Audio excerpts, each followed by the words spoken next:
এখন বাজে হচ্ছে সকাল 5:05 আর বাইরে প্রচুর স্নোফল পড়েছে। বাট এই টাইমে নমস্কার সবাইকে, সরস্বতী পূজার নতুন একটি ব্লগে আপনাদের সবাইকে জানাচ্ছি অনেক অনেক প্রীতি আর শুভেচ্ছা। ঘড়ির টাইম দেখে বুঝতে পারছিলেন পূজার দিন ভোরে তখন ছিল 5:05। আর সেই টাইমে আমাদের এইখানকার টেম্পারেচার ছিল -3।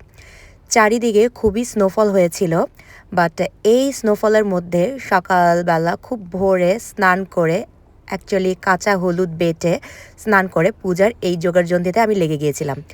তো যাই হোক, ভোর 6:30টার মধ্যে আমি খুব অল্প পরিসরে এরকম পূজার আয়োজন করেছিলাম, কারণ পূজা শেষে আমাদের সবাইকে ঘরের থেকে 7:30টার মধ্যে না বেরোলেই না।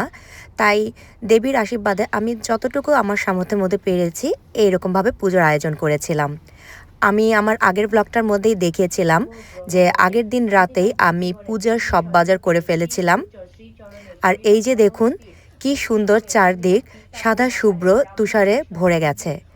মা দেবীর যেমন সাদা রং আর হলুদ রং খুব পছন্দ, তাই মা আমার মনে হয় নিজের পছন্দের এই সাদা রংটা আমাদের এখানে জাপানে চারদিকে ভরিয়ে দিয়েছিল, যাতে মায়ের বাণী অর্চনা পূজার সময় আমি এইভাবে চারদিকে সাদা সুপ্রভাতের সাথে মার পূজা অর্চনা করতে পারি।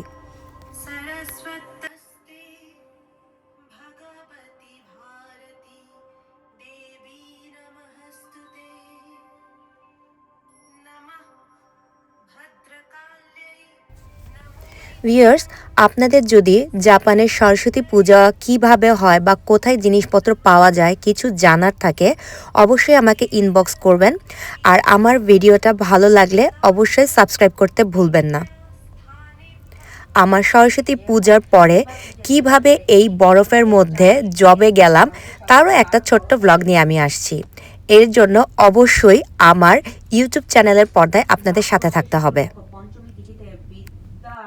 পূর্বে তারে পূজিব ভক্তিতে পূর্ব দিনে হবিষান্ন করিয়া গ্রহণ, শ্রী পঞ্চমী দিনে তারে করিবে অর্চন, সংযম করিয়া থাকি সর্ববিজ্ঞজন, মনোমত ঘট এক করিব স্থাপন, গণেশাদি পঞ্চদেবে পূজি তৎপরে করিবে দেবীর পূজা অতি ভক্তি ভরে, নৈবেদ্যাদি দিবে যাহা শুনো ভক্তজন, ক্ষীর ননি মিষ্টান্নাদি করিবে প্রদান, সে তো পদ্ম। আজকের ভিডিওটা এই পর্যন্তই থাক। আপনারা সবাই ভালো থাকবেন, সুস্থ থাকবেন। আর হ্যাঁ, সবাইকে আবারও জানাচ্ছি বসন্ত পঞ্চমীর অনেক অনেক প্রীতি আর শুভেচ্ছা। ধন্যবাদ।